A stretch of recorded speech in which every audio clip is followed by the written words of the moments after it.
ఓం అఖిలాండ కోటి బ్రహ్మాండ నాయక రాజాదిరాజ యోగిరాజ పరబ్రహ్మ శ్రీ సచ్చిదానంద సమర్థ సద్గురు సాయినాథ్ మహారాజ్ కీ జై. ఓం సాయిరామ్. మన బాబా కుటుంబ సభ్యులందరికీ నమస్తే అండి. అందరికీ గురువారం శుభాకాంక్షలు. మీ అందరిపైన షిరిడి సాయినాథుని ఆశీస్సులు ఉండాలని, మీరు ఎల్లప్పుడూ క్షేమంగా సంతోషంగా ఆరోగ్యంగా ఉండాలని, మీరు అనుకున్న పనులన్నీ నెరవేరాలని మనస్ఫూర్తిగా బాబా గారిని కోరుకుంటున్నానండి. ఫ్రెండ్స్, చాలామంది సమస్యలతోటి ఇబ్బంది పడుతున్నామక్క, మీకు తెలిసిన గురూజీ గారి గురించి చెప్పండి అని అడుగుతున్నారు కదా ఫ్రెండ్స్. సాయిబాబా ఆశీస్సులతోటి గురూజీ సీతారామరాజు గారు జ్యోతిష్యం చెప్తారండి. ఉన్నది ఉన్నట్టు చెప్తారు. ఫోన్ నెంబర్ వచ్చేసి 9989794560. మీకు ఎటువంటి సమస్య ఉన్నా సరే, ప్రేమ, పెళ్ళి, ఉద్యోగం, రాజకీయం, విదేశీ ప్రయాణం, ధనం నిలకడ లేకపోవటం, భార్యాభర్తల మధ్య సమస్యలు, ఇలా ఏ సమస్య అయినా సరే అండి, గురూజీ గారు ఆ సమస్యకు తగిన పూజలు చేసి పరిష్కారం చూపిస్తారండి. ఎందుకు చెప్తున్నానంటే, నేను కూడా గురూజీ గారికి చూపించుకున్నానండి, నాకు మంచి జరిగింది. ఒక్కసారి నమ్మకంతో గురూజీ గారిని కాంటాక్ట్ అవ్వండి, నమ్మకంతో కాల్ చేయండి, అంతా మంచి జరుగుతుంది. ఇంక ఈరోజు వీడియోలో మన బాబాగారి సందేశం అండి. మన బాబాగారు ఏమంటున్నారంటే, తల్లి, ఈ 3 నెంబర్లలో ఒక నెంబరు తాకమ్మా, రేపు ఉదయాన్నే మంచి శుభవార్త వింటావు తల్లి అని అయితే మన బాబాగారు మనందరి కోసం ఒక మంచి సందేశం తీసుకువచ్చారండి. మరి బాబాగారు చెప్పబోయే ఆ సందేశం ఏమిటో బాబాగారి మాటల్లోనే తెలుసుకుందాం ఫ్రెండ్స్. చిన్న రిక్వెస్ట్ అండి, మన వీడియోస్కి అయితే ఒక చిన్న లైక్ ఇవ్వండి ఫ్రెండ్స్. ఇంక వీడియోలోకి వెళ్ళిపోదామండి. ముందుగా అయితే ఫస్ట్ నెంబర్ అండి. ఫస్ట్ నెంబర్ తాకిన నా బిడ్డ ఎవరైతే ఉన్నారో, తల్లి, నీకోసమే ఉదయాన్నే ఒక మంచి శుభవార్త తీసుకువచ్చానమ్మా. నేను చెప్పే మాటలు విని నీ పనులు ప్రారంభించుకో తల్లి. రోజంతా ఆనందంగా సంతోషంగా గడుపుతావమ్మా. మీద నమ్మకంతో నేను చెప్పేది వినమ్మా. ప్రతిరోజు కూడా నీకు ఏమి కావాలో, నీ కోరిక ఏమిటో నాకు చెబుతూనే ఉన్నావు. నీ ప్రార్థనలు నా మనసు దాకా చేరుతున్నాయమ్మా. నువ్వు కోరినది నేను జరిపిస్తానో లేదో, తీరుస్తానో లేదో అని అనుమానపడుతున్నావు కదమ్మా. నీ మాటలు వింటున్నానో, వినకుండా కదలకుండా అలాగే ఉన్నానో అని అనుకుంటున్నావు కదమ్మా. నువ్వు నా బిడ్డవు తల్లి. నువ్వు నాతో కాకుండా ఎవరితో చెప్పుకుంటావమ్మా. నీకు కావలసిన దానికోసం, ఇవ్వవలసిన దానికోసం నేను చేయవలసిన పనులు చేస్తూ ఉన్నానమ్మా. నీ బాబా చేసే పనులు నీకు కనిపించవు, అన్నీ కూడా వ్యత్యాసంగానే ఉంటాయి తల్లి. నీ కళ్ళకు నేను చేసే పనులు కనపడవు కాబట్టి బాధపడుతున్నావు. నువ్వు అడిగింది ఇస్తానో లేదో అని. నీకు ఇవ్వవలసిన దానికోసం నేను పనిచేస్తూనే ఉంటాను తల్లి. ఈ నిదానం నువ్వు భరించలేకపోతున్నావమ్మా. కానీ నేను మాత్రం తప్పకుండా నిన్ను నెచ్చిన ఎక్కిస్తాను. నీకు కావలసింది తప్పకుండా ఇచ్చే తీరుతానమ్మా. కానీ నువ్వు నీ మనసులో ఇలా అనుకుంటున్నావు, నా సాయి తండ్రి నా కష్టాన్ని గుర్తిస్తున్నారా లేదా, నా మనసులో బాధ తొలగిస్తారా లేదా, నా బాధను తొలగించే ప్రయత్నంలో ఉన్నారా లేదా అని అనుమానంగా ఉన్నావు కదమ్మా. నువ్వు అస్సలు అనుమానపడవద్దు తల్లి. నీ బాధను తొలగించే ప్రయత్నంలోనే ఉన్నానమ్మా. భవిష్యత్తులో నీకు ఎలాంటి ఆపద కూడా రాకుండా నీకు కాపుదలుగా ఉంటాను తల్లి. నీకు కావలసింది దొరికినప్పుడు తప్పకుండా నాకు ధన్యవాదాలు చెప్పుకుంటావమ్మా. అప్పుడు అన్ని విషయాలకి కూడా పరిష్కారం దొరుకుతుంది. ఇప్పుడు నీకు కావలసింది నీ వెనక జరుగుతుంది. నీకు ఉన్న సమస్యలు, నీకు ఉన్న చిక్కులు తొలగిపోతున్నాయి. నీ సమస్యలు తీర్చడానికే వచ్చాను తల్లి అని చెప్పటానికే వచ్చానమ్మా. నువ్వు ఎప్పుడూ కూడా నన్ను అడిగేది ఒకటే, బాబా నా సమస్యలు తీర్చు, నా కష్టాల నుంచి గట్టెక్కించు, నేను కోరిన కోరికలు తీర్చు బాబా అని అడుగుతున్నావమ్మా. సమాధానం ఇవ్వటం లేదు అని నా మీద నీకు కోపం వస్తుంది కదమ్మా. కానీ నీకు ఒక విషయం తెలుసా తల్లి, నువ్వు ఎప్పుడూ నీకు బదులు ఇస్తూనే ఉన్నాను. నీ మనసు కష్టంలో ఉండటం వలన, బాధలో ఉండటం వలన చేసేది నువ్వు చూడలేకపోతున్నావమ్మా. నీకు కావలసిన పరిష్కారాన్ని నేను ఇస్తూనే ఉంటాను. నువ్వే పట్టించుకోవటం లేదమ్మా. నీ మనసులో ఏదో బాధ, తీరని దిగులు, దాని వలన నీ మనసు గందరగోళంలో పడిపోతుంది. ఆ గందరగోళంలో ఉండటం వలన నేను చేసే శబ్దం వినిపించుకోలేకపోతున్నావు. నేను పిలిచే పిలుపు నువ్వు పట్టించుకోలేకపోతున్నావమ్మా. అంతే తప్ప ప్రతి క్షణమూ కూడా నిన్ను నేను గమనించుకుంటూనే ఉంటాను. నిన్ను పుట్టించిన నీ సాయి తండ్రిని తల్లి నేను. ప్రతి క్షణము కూడా నిన్ను కాపాడుకుంటూనే ఉంటానమ్మా. ఇప్పుడు నీ మనసులో బాధ తొలగాలి. నువ్వు కోరుకున్న కోరిక తీరాలి. నిండుగా ఉండాలి. నువ్వు సంతోషంగా ఉండాలి. నీకున్న చిక్కులన్నీ తొలగిపోవాలి. నీవున్న సమస్యల నుండి నువ్వు బయటపడాలి అని నువ్వు కోరుకుంటున్నావమ్మా. అటువంటి శుభవార్త కోసం నువ్వు ఎదురు చూస్తూ ఉంటున్నావు. బాబా తప్పకుండా నాకు సహాయం చేస్తారు అనే నమ్మకంతో ఉన్నావు. నా బిడ్డ ఎంతో జాలిగా అడిగితే నేను ఇవ్వకుండా ఉంటానా తల్లి? నా బిడ్డ ఏది అడిగినా సరే నేను ఇచ్చే తీరుతానమ్మా. నా బిడ్డకి ఎటువంటి ఆపద రాకుండా నేను చూసుకుంటానమ్మా. నీ మనసు నింపి సంతోషపెట్టే శుభవార్త నీ వద్దకు వస్తుంది. నీకు ఎటువంటి సమస్యలు లేకుండా నీ కోరిక తీరుతుందమ్మా. నీ పరీక్షాకాలం ముగిసిపోయింది తల్లి. కొద్దిగా ఓపికగా ఉండమ్మా. నన్ను నమ్మిన నా బిడ్డలని ఎప్పుడూ కూడా నిరాశపరచను తల్లి. సమయంలో నీకు తోడుగా ఉన్నాను అని నువ్వు నమ్మే రోజులు కూడా వస్తాయి తల్లి. నన్ను నమ్మిన వారికి ఎప్పుడూ నేను తోడుగా ఉంటాను. ఎల్లవేళలా నా బిడ్డలని రక్షించుకుంటూ ఉంటాను. నీకు ఏ బాధలు లేకుండా చేస్తాను.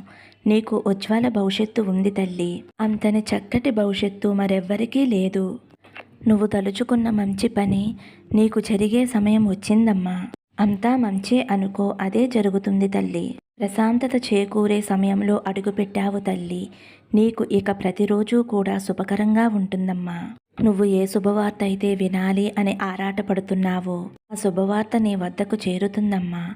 ఆద్యంతాలు లేని ఈ పాదాలు పరమ పవిత్రమైనవమ్మా. నాపై పూర్తి విశ్వాసం ఉంచు. నీ కోరిక నెరవేరుతుంది. ఇంకా నీ మనసులో అనుమానం ఉంది తల్లి. నా కోరిక తీరుతుందా లేదా, నా జీవితంలో సంతోషం వస్తుందా లేదా అని అనుకుంటున్నావు కదమ్మా. గడిచిన రోజులన్నీ కూడా నీ జీవితంలో ఈ రోజు వరకు సంతోషం లేకుండా పోయింది. కానీ ఇక నుండి నీ జీవితంలో సంతోషం మాత్రమే మొదలయ్యింది.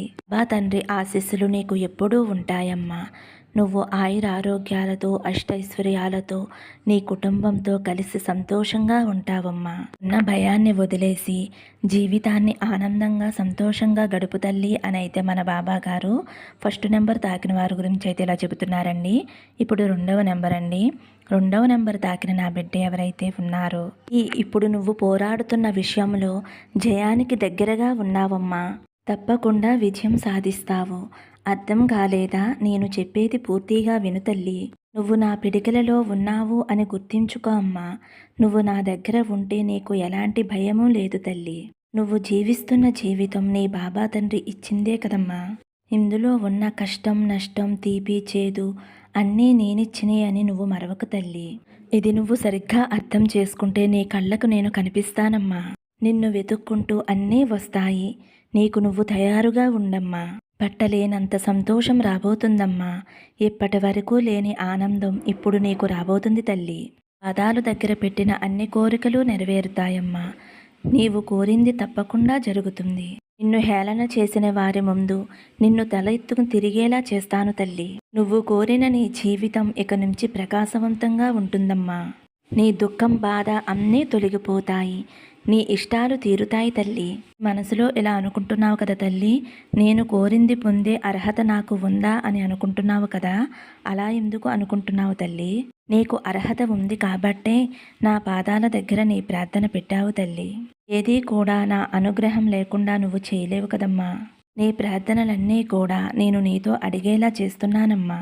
నువ్వు కోరింది జరుగుతుంది కాబట్టే నువ్వు నా దగ్గర అడిగేలా చేశానమ్మా. అన్ని విషయాలు నా దగ్గర చెప్పుకుంటావు కదమ్మా. ఇక నువ్వు దిగులు పడవద్దు.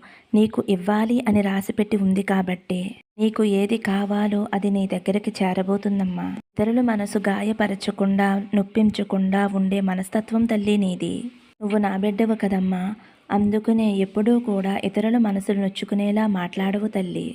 అలాంటిది నేను నిన్ను గాయపరుస్తానా తల్లి? ధైర్యంగా ఉండు. ఇక నుంచి నీ జీవితం సాఫీగా సాగుతుంది అంటే నీ ముందు నేను నడుస్తున్నాను అని అర్థం తల్లి. నీకున్న సమస్యలు, పరిస్థితులు అన్నీ మారుతాయి.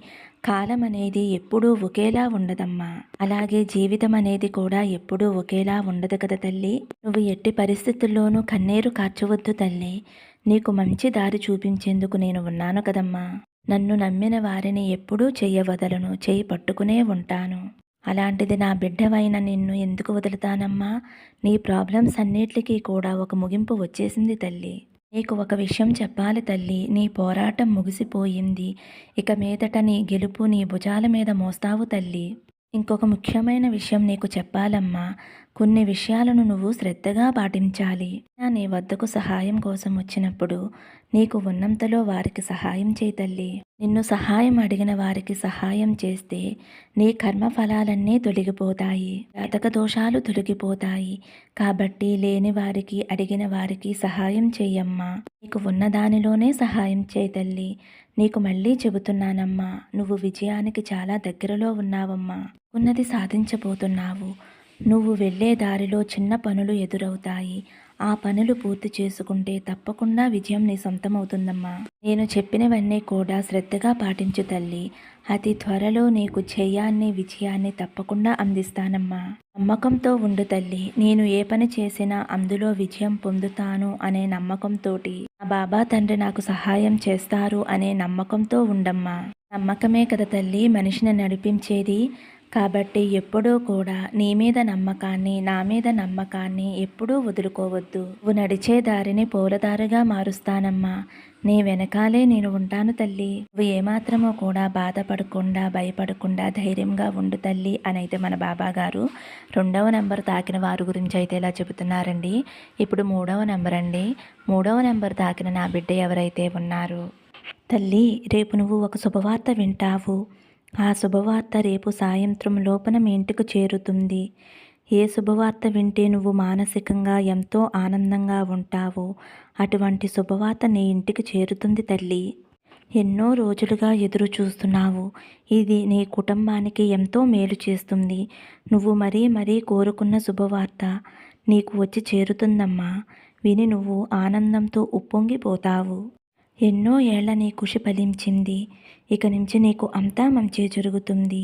ఈ వార్త అన్ని శుభాలని తీసుకువస్తుంది. ప్రతిదీ మంచే జరుగుతుంది. నీ జీవితం ఒక మంచి మార్గంలోకి వెళుతుంది. సంతోషాలు వెల్లివిరుస్తాయి. సమాజంలో గౌరవ మర్యాదలు పెరిగి మీ హోదా పెరుగుతుంది. ఇటువంటి రోజు కోసమే కదా ఎన్నో రోజుల నుంచి ఎదురు చూస్తున్నావు. మానసికమైన ఆనందం వ్యక్తిని ఆరోగ్యవంతులను చేస్తుంది. మనకంటూ ఆరోగ్యం ఉంటే ఏదైనా చేసి మనం అనుకున్న స్థాయికి చేరగలం. ఇప్పటి వరకు నీకు మానసిక ఆందోళన వల్ల ఆరోగ్యం కూడా దెబ్బతింది తల్లి. ఇకపై నీ ఆరోగ్యం కూడా బాగుంటుంది. ధనం లేనిదే ఎవరూ కూడా ఈ సమాజంలో గౌరవించరు. అది నువ్వు అనుభవపూర్వకంగా తెలుసుకున్నావు కూడా. ఆ ధనం నీకు కావలసినంత లభిస్తుందమ్మా. కాబట్టి నీకు గౌరవ మర్యాదలు అధికంగా పెరుగుతాయి. ఎందుకంటే ఈ రోజుల్లో మంచితనం చూసి గౌరవించేవారన్నది ఎవరూ లేరమ్మా. ధనం ఉంటేనే ఏ వ్యక్తికైనా గౌరవం మర్యాదలు. ఇచ్చిన సొమ్మును జాగ్రత్తగా చేసుకుని సమాజంలో గౌరవంగా బ్రతకడానికి అవసరమైనవన్నీ ఏర్పాటు చేసుకోండి.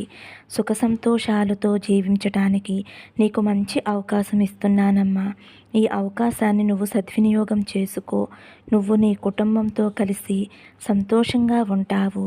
ఎప్పుడూ నా నామజపం చేస్తూ ఉండు. నా విభూది ధరిస్తూ ఉండు.